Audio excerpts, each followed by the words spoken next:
Good evening, everyone. Welcome and thank you for tuning in tonight. Tonight, the topic is how to keep a can-do attitude.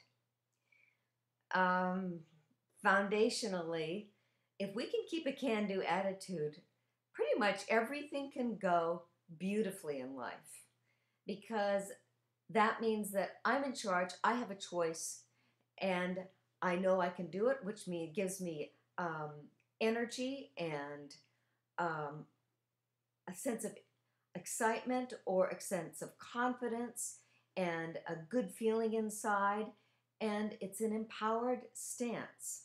This is the place of confidence, self-esteem, enthusiasm, excitement, curiosity.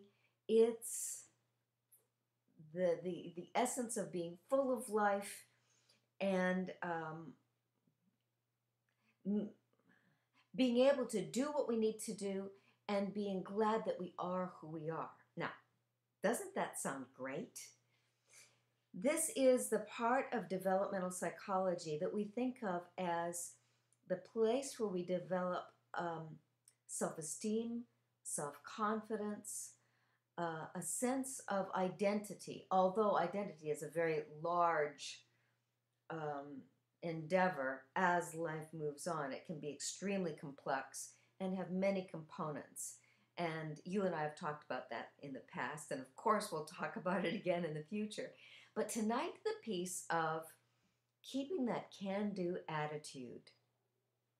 No matter where we are, if we can keep that, we're going to be floating. We're going to be fine. We're not going to feel overwhelmed. We're not going to feel lost, not going to feel inadequate, not going to feel hopeless or powerless or victimized. So tonight, let's talk about that. And I'm very interested in those times when you feel like I got a can-do attitude and those times when you feel like you don't know where it went, but it's not there, and you start questioning or doubting yourself, or even doubting where you are in the world, that this is the place where you belong.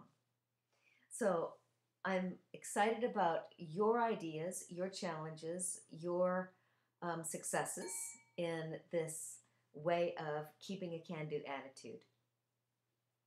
So chime in whenever you like. And if you have a question of me, as always, that doesn't directly relate to having a can-do attitude, I'm always interested in that too, because that's one of the reasons a live broadcast is valuable. You get to ask me any question you want, and I get to share whatever it is that I've learned that I think might be helpful to respond to you, either in a way that's going to be answering your questions or giving you some direction as to where you can go to find the next steps for yourself. So, keeping a can-do attitude. Now, this is related to that place of when we want to develop capability. So, I have a model that I created some time ago, and the one here that's the yellow one. So these are four basic developmental archetypes or roles or qualities that we have as we develop as kids. And as you know, how we develop in those first 7 to 10 years of life is an operating system that we stand on for the rest of our lives. So how we experience ourselves in these developmental stages is equipping us for a sense of who we are and how we're capable in the world and how we trust or know others and situations as well. So this one has to do with capability, and this happens when we're learning to be a can-do kid. And when it has to do with us in childhood, it's actually pretty easy to equip a child with a sense of, I'm a can-do kid. And it's also pretty easy, as all of us probably know, to give us doubts, give us a sense of questioning ourselves, our goodness, our abilities, our persona. Um, so if we can do this while we're young, um, it's a simpler task. And as I'm sure most of you know, when we decide to develop confidence and self-esteem as an adult, it takes more sophisticated consideration and experiences for us to develop that can-do attitude of confidence and excitement about us and what we do in the world. So the shadow side of this, where it pulls us out of that can-do attitude, is when we feel like a victim, which, a victim means there's nothing I can do. Power has been taken away from me. Choice has been taken away from me. My sense of my own value has been taken away from me, and I then find myself disempowered and feeling like a victim. So that when we get that sense of being victimized, if we've developed that can-do kid attitude and we have a sense of our own can-do attitude, and we get in a place where we know we're being victimized, we usually say in a certain way, no. We usually reject this or decide that we're not going to live with this or tolerate this. And then we work on a plan of action to figure out how to remove ourselves from that situation. Like if we have a job where we're being abused or disrespected or overworked in some way or sabotaged, when we've got that great can-do attitude developed inside us, we're going to figure out how to get out of there. I'll never forget working with an engineer years and years ago, obviously a very bright man, and he'd been severely victimized when he was a little boy.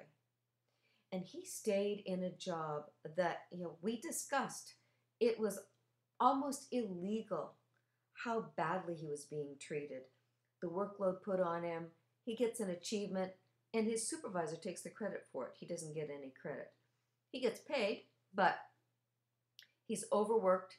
He's not given appreciation for what he does, and he is patronized and slyly disrespected every day at work. Now, you and I know that we have procedures nowadays where we can get an advocate and stop that kind of treatment. However, when people are very intelligent and unhealthy, they're going to figure out how to treat people that way without any consequences for themselves.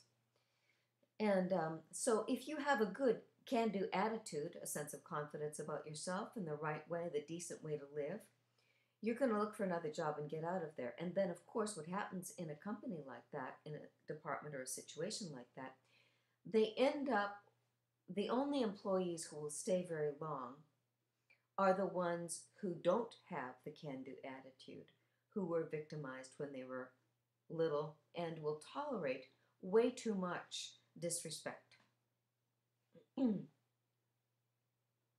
So when we're little, when it gets in a sense an undeveloped part of our sense of self, when we didn't get approval, and this is when we were children, but relate this also now to how you're living as an adult. Do you get approval for who you are and what you do from the people around you? And then more than that even, do you approve of yourself? Do you approve of how you do things and how you choose to structure your day and your life and the things that you want to be and do in the world? Do you have a sense of, did you have a sense of, do you give yourself a sense of being valuable? Are you trusted? Do you trust yourself? Were you encouraged? Are you encouraged now by the people around you? Do you encourage yourself? Isn't that interesting? We can encourage ourselves anytime we want, and a lot of us don't even think about that. Except one of the things that comes to mind, it's easy, it's approachable, and most of us know about it. Do you remember that children's book called The Little Engine That Could? I'll never forget a woman in a workshop I was teaching, and she was patterned very positively on the book The Little Engine That Could. I think I can, I think I can, I think I can, I think I can, I think I can, I think I can, and then getting over the top and saying, I thought I could, I thought I could, I thought I could, I thought I could. Well, that's a form of encouraging yourself, right? Affirming yourself and telling yourself, I think I can do this. This is the can-do attitude. And of course, this woman had achieved success in everything she wanted to do in life. Now, of course, she was in this workshop because we were looking at what she didn't, quote unquote, achieve, which means the little engine that could didn't have a boyfriend or a girlfriend, didn't have a wife, husband, family, home, right? That wasn't in the story. And so she hadn't been able to be quite so successful with a can-do attitude about her personal life, her home life, her heart life.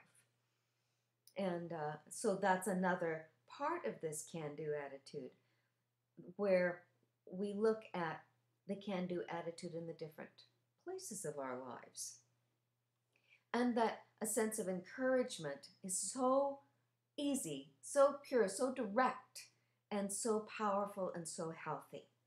It's so simple to encourage someone with a attaboy, attagirl, or it's like, wow, look what you just did. That's fabulous. That really worked.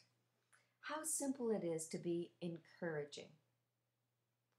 And how much do you get of that? How much have you received of that in your life? I'm just curious, dear listeners who have tuned in tonight, and thank you so much for being here. It's lovely to do a broadcast and know that I've got companions. So I'm interested in any of your stories, how you got that can-do attitude, how you keep it, or how it was dampened in you. So encouragement, support, appreciation. Did you get enough guidance when you were little to get a sense of, I can tie my own shoe? Want to see me tie my own shoe? Or, I know how to eat with a knife and a fork now. See how I do that? And how when as little and even as through life, we want to perform with confidence and this sense of, see me, I can do this. And it's, yes, we want to do that for ourselves. And I think I can, I thought I could, I thought I could.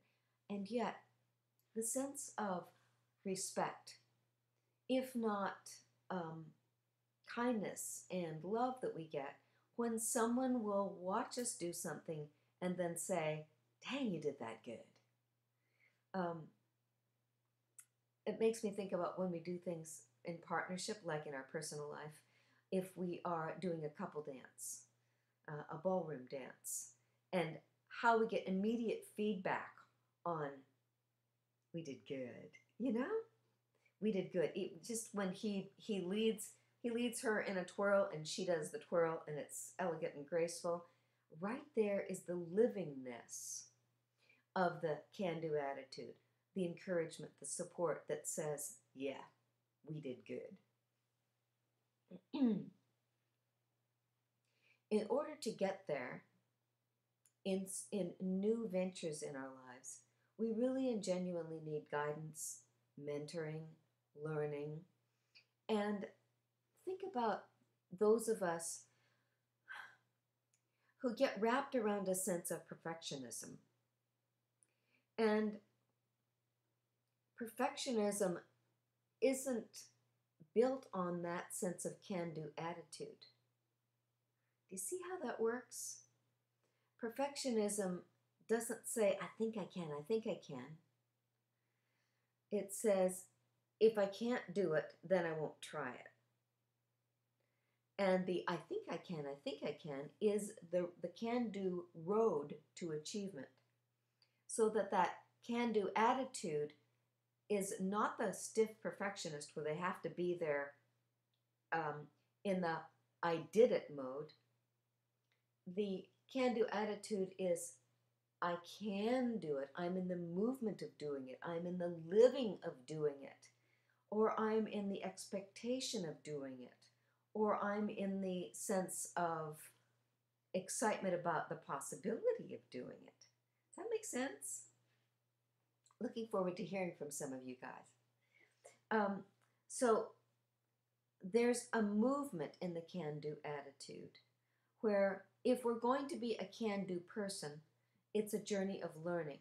And if we're going to have a journey of learning, usually we need guidance, mentoring, teaching, support, a course of study, a course of knowledge, a course of action. And we need to have a sense of persistence. I can do this, which means I'm deciding to do this and I'm persistent enough to continue to pursue it so that I actually do it. So the can-do attitude takes us in that direction.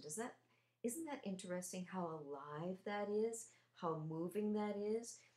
Instead of the strict, stiff attitude that we sometimes get seduced by, which is it has to be perfect. I have to do it the right way, which is again that immature sense of there's not doing it, and then there's doing it perfectly.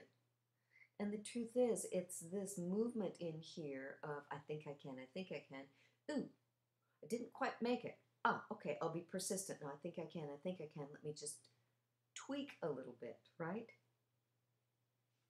So when we get those kinds of experiences, whether we're children or adults or with ourselves, we end up with great self-esteem, a great sense of I'm a valuable person. I may not be perfect. I may make mistakes, and I may make decisions that don't work out, but I'm a good person. And I'm a good person.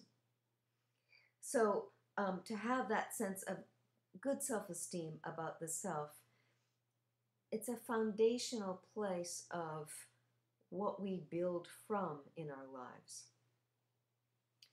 We know that we're able, we're capable, which means we're willing to try things.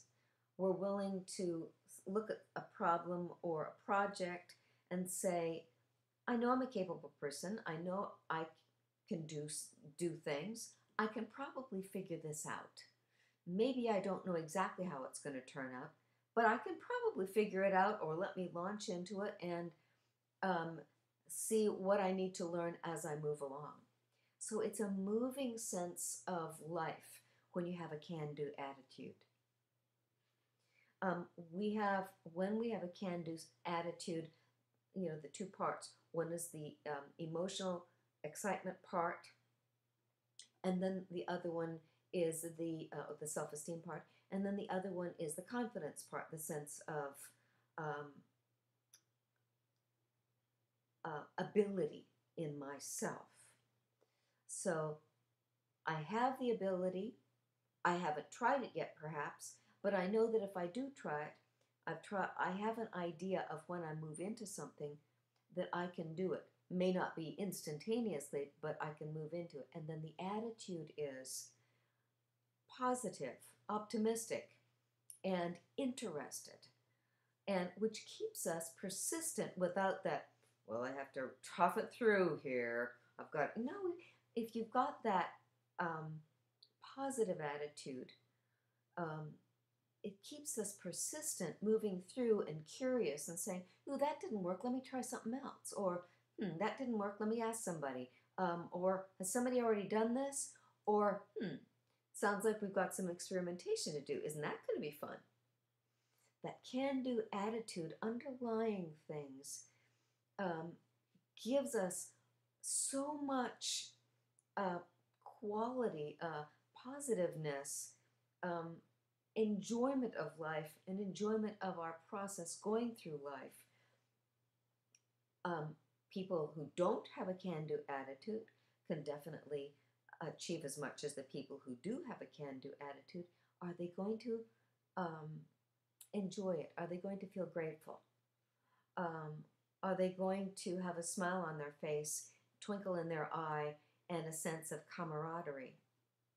That's what we want. I want every one of us to have that, um, those basic parts of being human available to us whenever we decide we want to do something or move in the direction of something or enjoy something.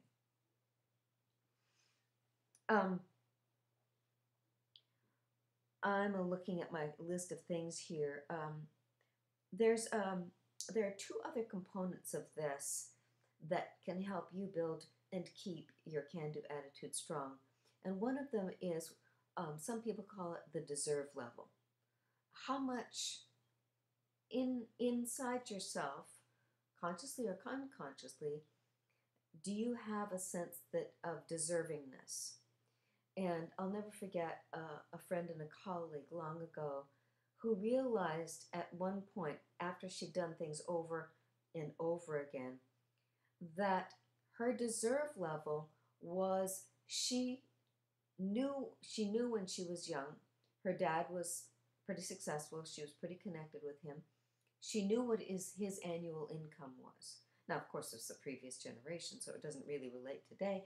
But whenever she got to a place where she went past his annual income, she did something or other to bring it back down. She realized that her deserve level couldn't, in her unconscious experience, was that she didn't deserve to make more money than her dad did. Now, of course, that's not reasonable, realistic, or logical, yet that was her experience of her own deserve level. And then there are some people where they have a deserve level attached to maybe their scholastic achievement or the kind of partner they have in life or spouse, or how many or if they can have children, what they can achieve in the world, going that ceiling that we have that is there may not have anything to do with the truth of who we are or what life is. And that then takes away, it sucks down, it dampens our can-do attitude. So sometimes if you find that your can-do attitude is being squashed or sucked down, sometimes it's that deserve level that you've got kind of in the back of your perception. Okay, let's see. Someone is typing to me. If the ability is there, but the confidence is lacking, there's a high risk of things going wrong. This is often the beginnings of a terrible downward spiral of failure indeed. How does one stop this once it starts? Exactly the question. Also, where does the lack of confidence usually stem from? What a beautiful, beautiful question. Thank you so much for chiming in and expressing that. Excuse me. As I mentioned earlier, this is one of the basic developmental stages which we get or don't get when we're little kids.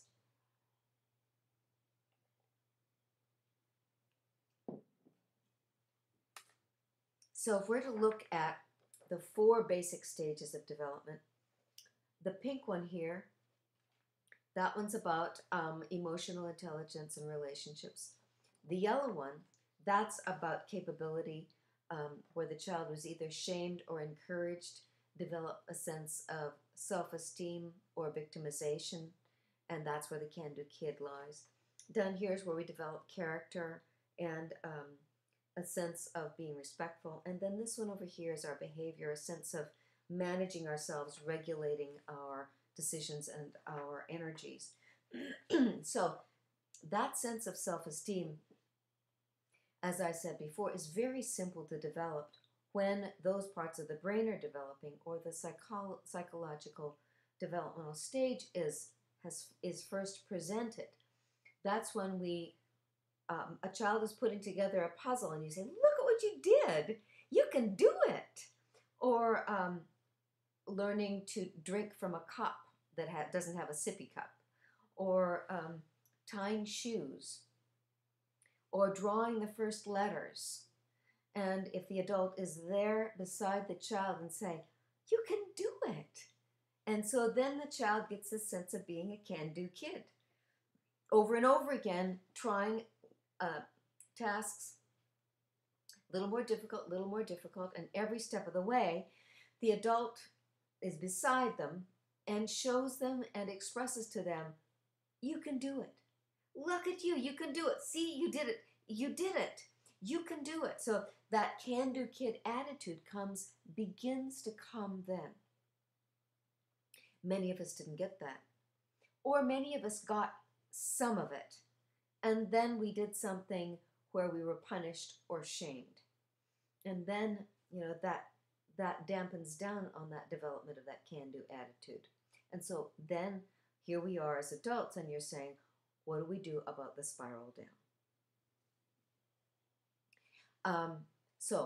And that was a quick answer to your last question. Where does the lack of confidence usually stem from? It usually stems from before you were 7 years old. And parents today may know very well how to establish that sense of self-confidence. However, a generation ago, or the generations before that, they really weren't aware of developmental psychology and empowering children, and how important those first 7 to 10 years of life are in terms of establishing the foundation of our personalities and identity, how important that is. So that's where it comes from. So the terrible downward spiral of failure, and you're absolutely right. When we get in that place of discouragement and an emotional feeling of being incapable or incompetent, and then an outward experience of not being able to do.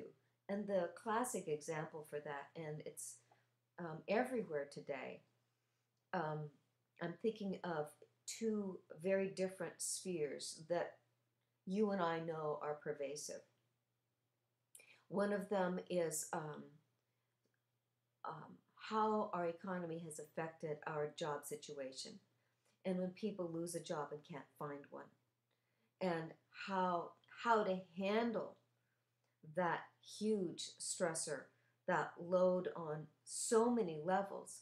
And it, if you're a sensitive, caring person, you can't help but have your sense of can-do attitude affected, because if you can't find a job, then maybe I'm not able or capable or worthy enough or whatever enough. And so in that situation, that person needs to know, as you're saying, methods on how to keep themselves buoyed up and in that can-do attitude while they're moving through an extremely stressful part of life.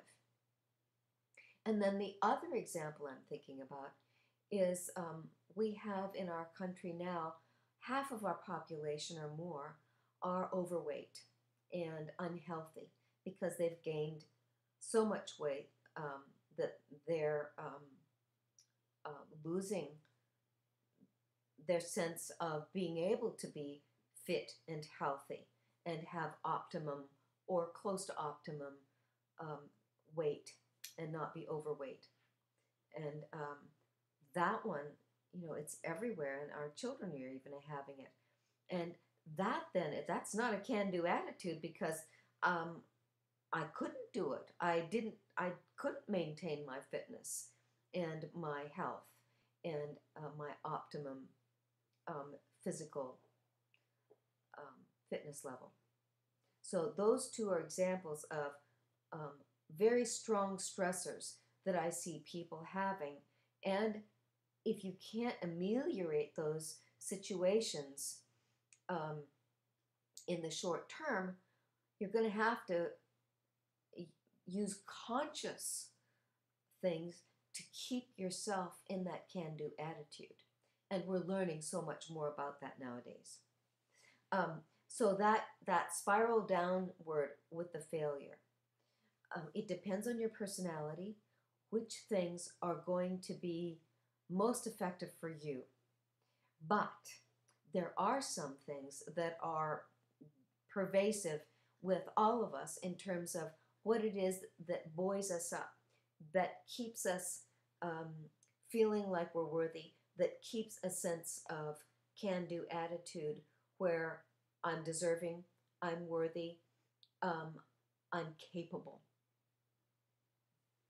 Now, if you think about all of us as human beings, the foundation of our health really is, do we get enough sleep?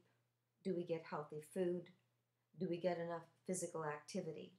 Because if we don't get those basic needs met, then regardless of whatever else it is out there, if we're not feeling well, it doesn't matter that we're loved.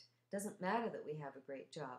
So one of the ways I think about this is that we have to self-regulate with those basic things to make choices like a grown-up would. So if we get into indulgence and use immature choices like a child or a teenager would choose, then we're not going to pull ourselves out of that spiral. We're not going to keep ourselves from spiraling down, because basic needs have to be met.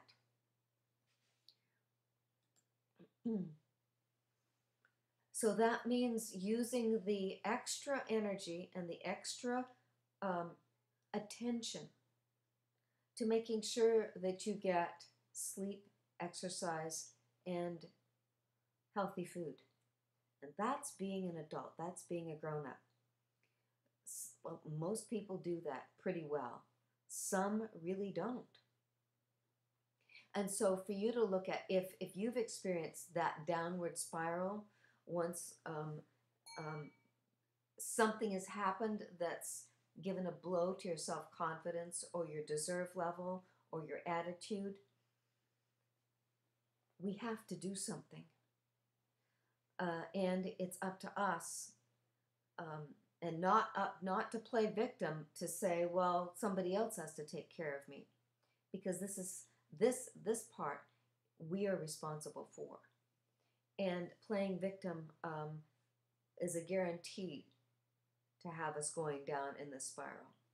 So today, there's so much available to us, at least in the civilized world, where we know what to do, and we have the choice of, are we going to or are we not? And that's a part of maturing ourselves and deciding with wisdom what are my best choices. So the very first thing when I experience someone who is really in a place of failure and deep stress, I want to acknowledge that they're maybe in a tragedy, or they are in a very difficult place, and sometimes even in an ordeal. Because life does deliver us ordeals that take everything that we have to keep on keeping on. And that's when I talk about persistence and moving forward and hanging in there and not backing down and not giving up. But this part is the can-do attitude. And that can-do attitude, it's a reflection of how we encourage ourselves, how we get encouragement from the outside of ourselves, and the results of what we do. So if you think about self-esteem and self-confidence, it's my feeling that I'm a worthy person and I do good things. So Do you see those two things?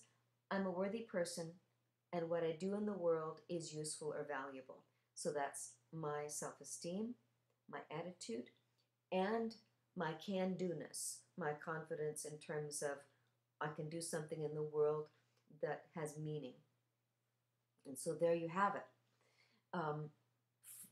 To pull yourself out of that spiral is to make sure that you seed your days with things that give you an experience, maybe of yourself, maybe of mirroring from the outside of, I'm a good person.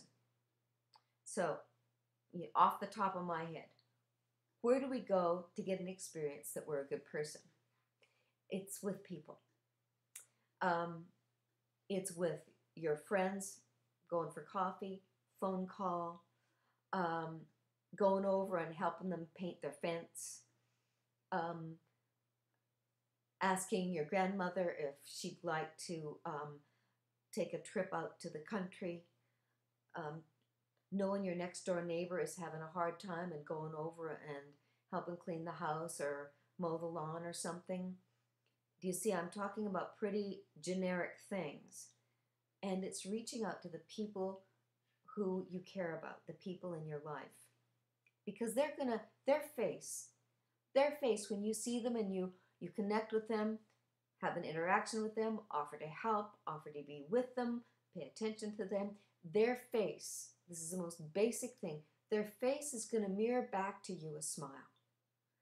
And if you need to help yourself build out of that spiral, when you get a smile, it's irresistible.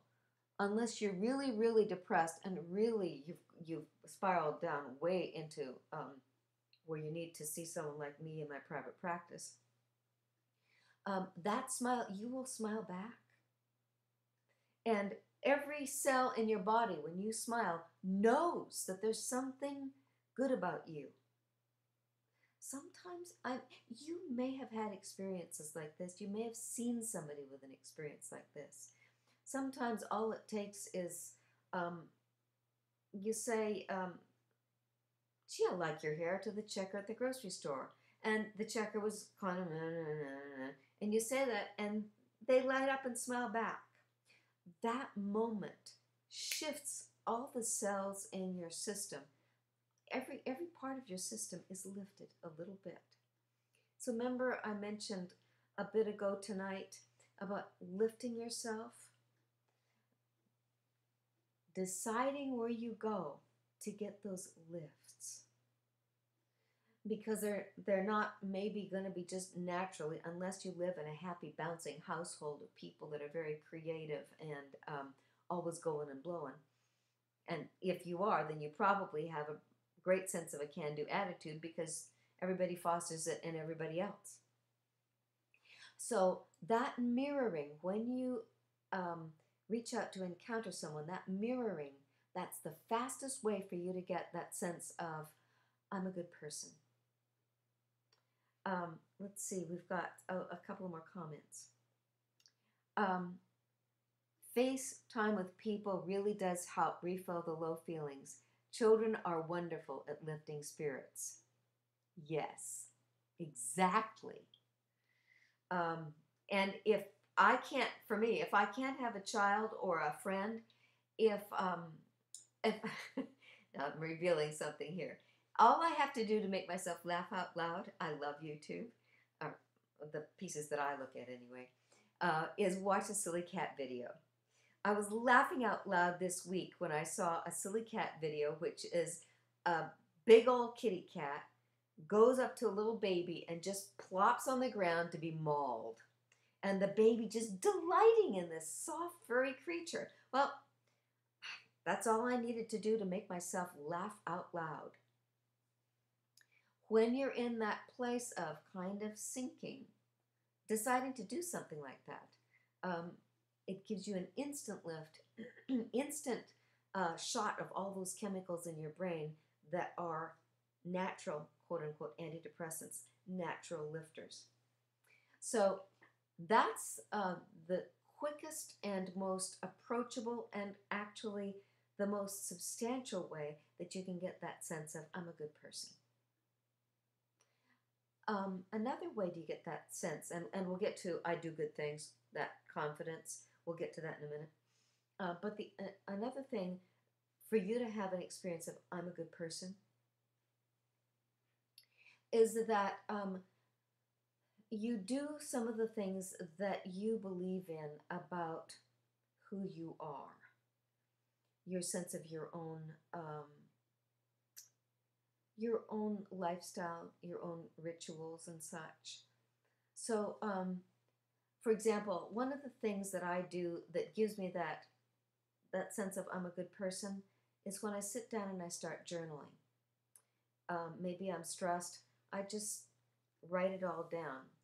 And when I'm writing it down, and you're going to experience this yourself, anybody who's willing to write, that you're sincere, that you care so much about various things, and whatever it is that you're writing about, that's what you care about at that moment. Um, so when you do things that make you feel good about yourself, not necessarily competent, but knowing that you're a good person, maybe you say a prayer, maybe you do some yoga, maybe you go for a walk, maybe I know when I need a real shot in the arm and I'm feeling bad, if I do some house cleaning, that's usually it gets me going, it gets my juices flowing, and I feel like I'm a good person when I'm cleaning. You know what I mean? Or, other people use digging in the flower bed or the garden. I'm a good person. This is what I like to do, and this is a good thing to do, or this is a cool thing to do. Whatever it is that you like to do gives you a sense of I'm a good person. So those areas are how you pull yourself out of that spiral in terms of I'm a good person.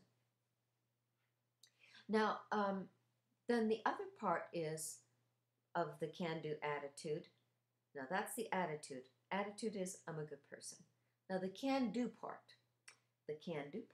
well, that means we have to do something, right? And if we're in a stressed position where, we're having problems losing weight and finding a way to get fit in the world, and that's a long-term endeavor. And then we've lost our job, and maybe our job is outdated and we have to retool. That's a long endeavor. So while we're doing those two endeavors, moving towards losing weight and getting fit, that takes a whole other part of who you are to move in the direction of being successful at that. And if you can stay with that can-do attitude, it keeps you moving and connected and successful. So now the confidence is, got to do something. The things that I was just talking about are the things that you do that affect you internally. Well, if you lift yourself internally, you've got more energy to do stuff, right? So, and the other way around, if you do something that makes you feel confident in, I can do stuff, that's going to affect you in terms of I'm a good person, and lift your sense of can-do and lift your sense of attitude. So do you see how it's all connected? And I want you to know yourself so well that you know an escalating system of things that give you a big boost. When I told you about the funny cat video, that gives me a boost. It's not a great big one, but it quickens me and it makes me laugh. So if I were to share with you the biggest boost I ever gave myself when I was in the darkest place of my life, I love musical theater. And so I gathered myself together and I auditioned for a musical theater production. And because I'd done a lot of it in my past, I was cast and I got in that production. I was so depressed that I had a very hard time memorizing the dances, the dance steps, and the music and the lines. But because I was, part of a cast, and because I care, um, I was accountable to all these other nice people. I knew that if I got in a musical theater production, it would lift everything that I am, because I love singing, I love dancing, I love people, and I love doing a show. So it was the most powerful um, shot in the arm I knew to give myself. Fortunately, I was in a position where there was an audition and there was a musical being mounted. So I know myself, and at that point, I knew that I had to do something, and I knew that that was probably the biggest thing that I could do to make myself feel like a good person and feel competent and effective. So when you need a sense of confidence, you want to know the things that make you feel that can do, um, I'm capable, I'm able. And each one of us have our own things, and it may be something from when you were real little, or it may be something just around the house, or it may be in a large organization or on the job. You've had experiences in your life where you could do something that made a difference in some way, and it's like, yeah, I can do it. That feels good. I could. uh, I'm thinking about um, the wonderful thing that happens when somebody is really good at organizing and goes into the office of somebody that has chaos everywhere, and they know how to set up all the files, put them away, throw out the junk in the boxes. And it's, you know, if you were a person who was good at that and you didn't have a job, or you were feeling bad about your weight, giving me using those two examples, I know there are 1,000 other things, for you to take that talent and say, I need to do something today that makes me feel good. Can I help you throw stuff out or organize your bookshelf? Well, it's like, you know who to ask. And they'd say, really? You would do that for me? It's like, yeah, I can do it. I can do it. I can do it. So what is it that you know that you can do well? Sometimes you do great lasagna. And saying, okay, I can do it. I'm going to make a great pan of lasagna, and who is it that I really want to say I care today? And I'll make 2 pans, one for our house and one for somebody else, whoever it is. Maybe a family that has 3 or 4 little kids, and they're doing it, but it takes energy, and say, I want to cook you guys dinner tonight. Really? Yeah, I just want to feel like cooking you dinner tonight. Or you know, that tree in your backyard, I know it needs to come down, and I know you don't have the tools necessary, but I've got the saws and the drills and stuff. I'd just like to do that if you'd like it. It's like, really? Yeah, I can do it. Any thoughts? Have you guys got stuff that you know, I can do this, and that you could do to lift your spirits in a time when maybe other stuff is kind of dragging you down, and you're not in connection with that can-do attitude that you need, that puts a smile on your face and a sense of, yeah, maybe I'm in a tough time, but I can do it. I can find a way to do it, and I can keep my attitude lifted, not plodding, not trudging, unless you're in a situation like in a tragedy, or a long-term um, war zone or something like that. I'm not talking about people like that. That's a whole nother thing, and we could talk about that too, but that's not where I am coming from tonight. I'm talking about you keeping your can-do attitude when times are tough or stressful, or something has made you feel bad about yourself, and you need to take care of it. You need to take care of yourself. And there are always things that you can do. Sometimes it's a very small thing. And as this person said, children are wonderful at lifting spirits, aren't they? And then, if you don't have any kids or grandkids, where do you find children?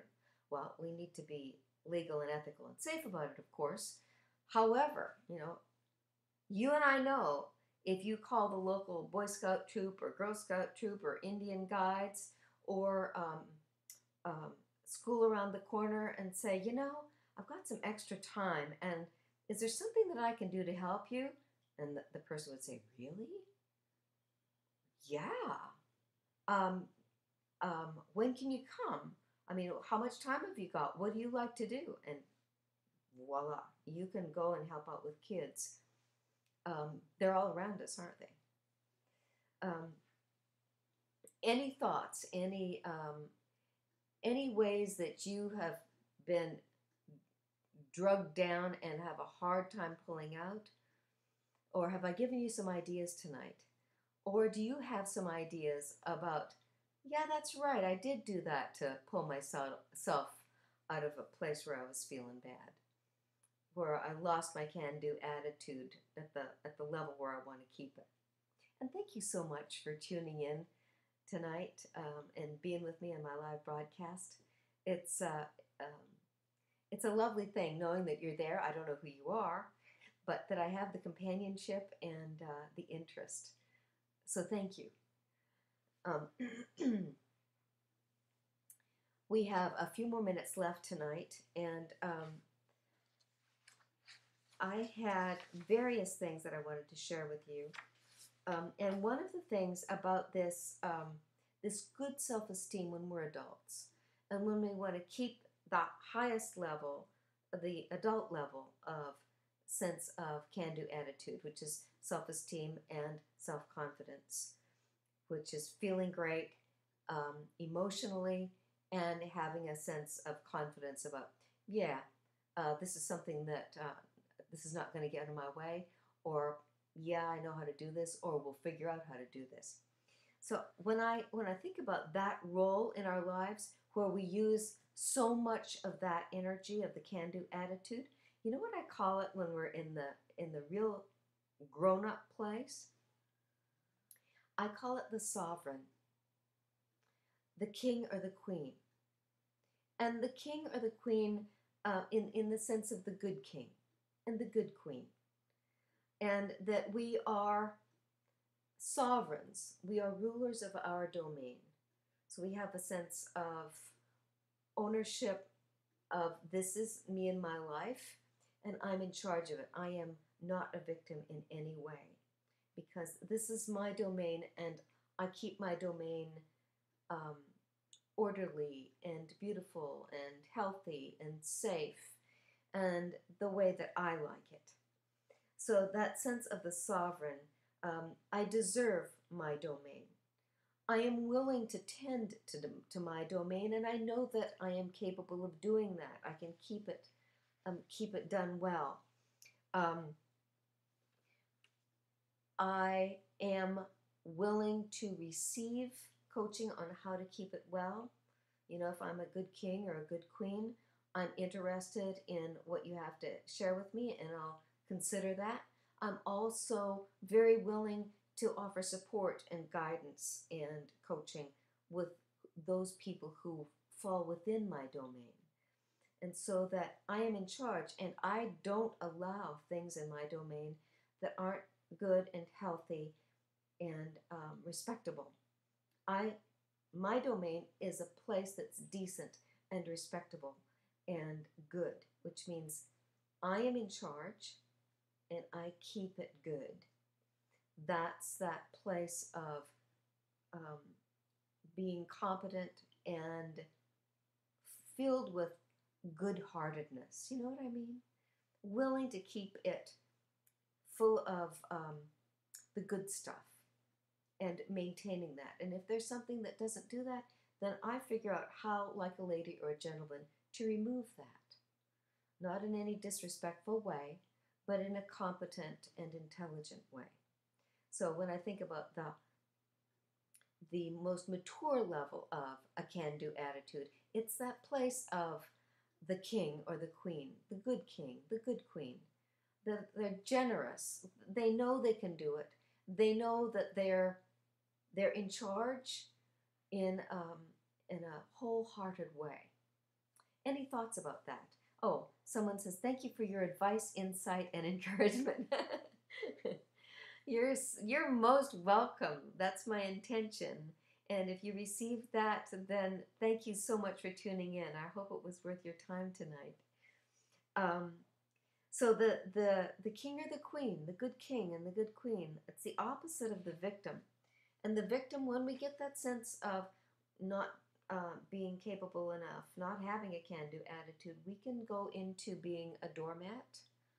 It's like, well, I can't do anything, and it's like, I'm not capable, and I don't know how, and you need to rescue me. Or a tyrant, which is, I'm going to be in charge because I'm afraid to just let myself to be a good person who is a can-do person. I'm gonna make sure that I control everybody around me because I was victimized before, and by golly, I'm not going to be victimized again, which is a focus on the victim rather than a focus on the can-do attitude. Um,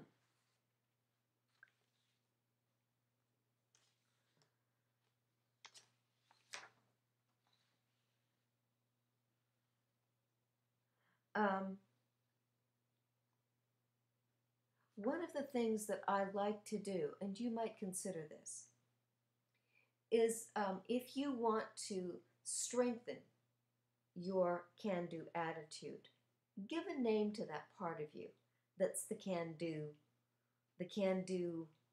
um, good self-esteem, good deserve level, sense of self-confidence, sense of worthiness. Give a name to that part of yourself.